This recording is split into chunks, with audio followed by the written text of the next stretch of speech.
I want to talk about Netflix today. In full disclosure, I cut the cord on normal TV and put a Hulu on each of our TVs. And as a Prime member, I had Amazon Prime. I added to that Netflix, and just recently I added Disney. What prompted me to want to do a video today was a news article that I saw that said that Netflix was going to be premiering Diana. Diana is a musical, a Broadway musical, that was scheduled to be released or played in New York, I believe, in November of this year, but it's being pushed back, and it is going to be presented on Netflix next year, about the same time it debuts in New York City. And I got to thinking about, wow, what a change this is. Broadway has probably been a luxury of the wealthy up until now. And I say that because I've been to Broadway, and to go to a Broadway play, the tickets are expensive, the airplane fare is expensive, the hotels are expensive, the dining is expensive. So for Nita and I to go to Broadway to see a play is probably a $1,500 experience, which is a bit rich. Now, there's also the traveling companies that I would have never gone to if I hadn't gone to a Broadway play and become addicted to it. And then I got to thinking of our other entertainment experiences where we've gone to Las Vegas and I saw Celine Dion. Wow. And then I went again and I saw Elton John. And we've gone again and we've seen several of the Circus du Soleils. And that element of entertainment hasn't really been available to the masses because it's too damned expensive. But now, an unintended consequence of the coronavirus is these people are scrambling for a way to continue to market their product, and they're falling into a huge opportunity. The fact that you could put this Diana on Netflix and expose it to millions of people. And again, maybe the ticket price isn't all that big. It isn't the $250 to $500 you might get in Broadway, but the numbers are so enormous that the payday just gets out of sight. So when I saw that on Netflix, I thought, wow, this is a company that's going to change the way I live. And then I got to thinking about how we just recently signed up for Disney. Now, why did we sign up for Disney? I'm not really interested in the Marvel movies. I'm not interested in the animation movies and things like that. My wife is, but I wasn't. But they offered me Hamilton. Now, we had wanted to see Hamilton desperately. We would have, if we could have gotten tickets, we would have flown to New York City and we would have paid the $500 a ticket to see Hamilton live. And then the cast changed and my interest, it wasn't that great. And then it got as close as Atlanta in the Fox Theater. But again, we couldn't get tickets to it. And then it showed up on Disney. And for $4.99 a month, I subscribed to Disney, and I was blown away. It was the original cast. I will watch it many times over. I have suggested it to all my friends that you need to get the Disney Channel, and much to my surprise, I now watch a lot of National Geographic on the Disney Channel. And it has changed our viewing habits immensely. And as a result, all I watch the network TV for is CNBC in the morning, Lester Holt in the evening, and that's about it. So I am going to be a buyer of Netflix. So what I did was I sat down and I said, well, if I'm going to own it, I need to know something about it. So I went to one of my Bibles. The future is faster than you think. And if you aren't familiar with this, it's in the description. This is a must read if you want to invest in today's stock market and benefit from tomorrow's stock market and 3, 5, 10 years from now. This tells you what's happening. Well, in this book, they have a chapter on page 125, The Future of Entertainment. And the first section is called Going Digital. And wouldn't you know, the first chapter, or the first segment of it, deals with Reed Hastings, founder and CEO of Netflix. And they go through, and I'm not going to read this, and they tell us about how Netflix even had was dealing with the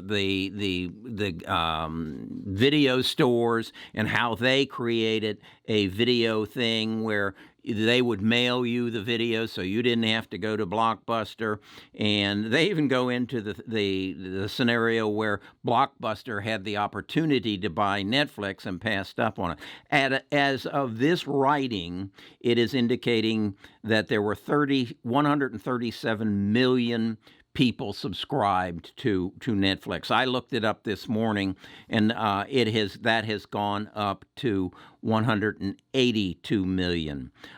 New subscribers in the last quarter because of the pandemic virus was 16 million. The other thing that really struck me is the amount of content that they are producing. In 2019, again, I looked this up this morning, they produced 2,769 hours of content. That makes them a bigger content producer than the studios in California or wherever they are. This is a major change in entertainment. What do I envision in the future? I envision that I will go to Netflix or Prime or Disney, and I'll have everything I want. I won't have to fly to New York. But now, is this going to kill those road companies that come to Birmingham? No, because it's going to introduce Broadway entertainment to the masses. And so now there are all the more people who say, boy, I really enjoyed seeing that on Netflix or on Disney. I'd like to go down to the Birmingham Civic Center and see an actual play. So this is going to just expose it to so many people. And I got to thinking, what about Taylor Swift? I remember a year ago I did a video on Taylor Swift with 5G, and how I believe in the future I will be able to sit in my TV or with my Oculus goggles on, and I will be able to experience a Taylor Swift concert at the moment as she's performing it, and I'll have multiple cameras that I can access through my TV or through my Oculus goggles, and I can be there. And Taylor won't have to work 300 nights a week. She'll be able to put her concert on Netflix, and she will make more money through Netflix than she will through doing concerts. So then I go and I say, okay, let me look at a chart on Netflix, and I'm going to show you this. And I see that Netflix has been in a trading channel going back to March, and it ran up. And as you see on the chart, around I think it was July, they had a spike up and then a drop down. That was when Netflix reported their earnings, and they missed their numbers on earnings per share, although they grew their numbers in revenues, and they grew their numbers in subscriptions. So it came down substantially, and then it has fallen even more and has fallen outside the channel. Now, this tells me that it's got some upside potential. Right now, it's trading for something like $481 a share.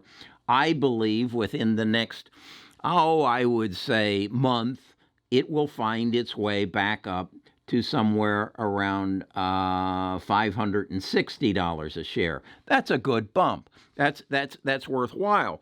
But even beyond that, so I see it as a buying opportunity today. In fact, I've put in an order to buy some today, and if I don't get my price before the day is over, I will take it at market price. Because I believe this is a company that I want to add to my big six, the big nine minus China, plus Tesla.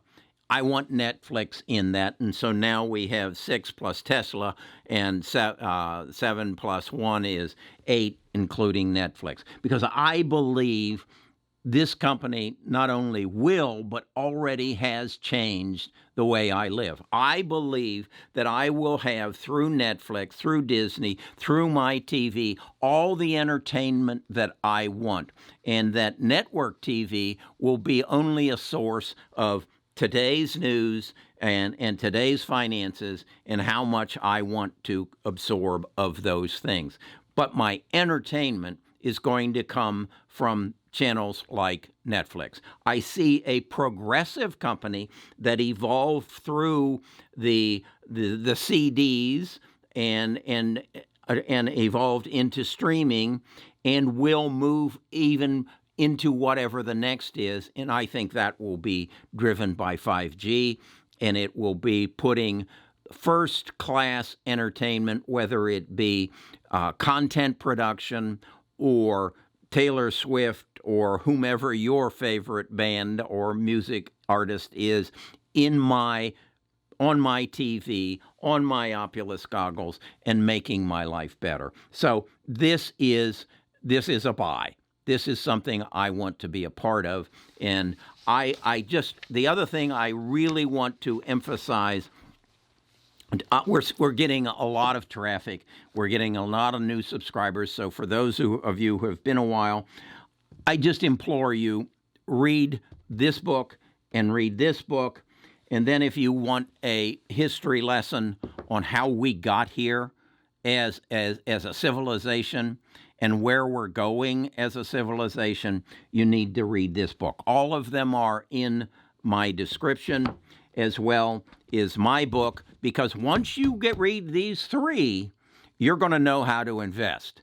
Now what you've got to do is control that roommate that lives in your head that you have 90% of your conversations with, and is the one to tell you to sell when you need to hold, and is the one to tell you to buy when you need to stay away. And that's how I gained control of my roommate in my head, and I go into it in great detail in this book, Who Are You? Why You Are You.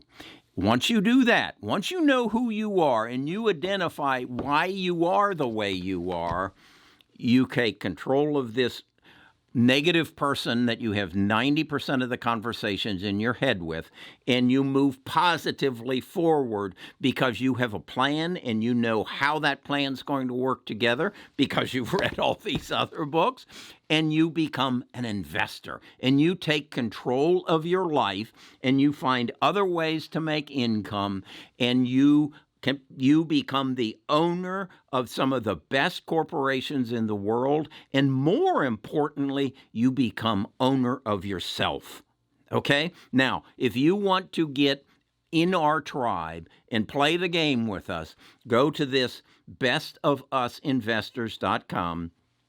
It will make available to you our Discord, Some of the newsletter I put out every morning about what I see happening in the market, the emails that I get from you in the tribe that then shares additional information, because what we want is over 1 million people, and we're moving in that direction fast, sharing their ideas, sharing their information, correcting me when I'm wrong, setting me straight. This is a collective group of what is soon going to be 1 million people, and it's going to offer you a window into smart investing. We're then going to take you into smart financial planning, because once you've got money, you need to know how to manage that money and how to take advantage of tax advantages through your investing and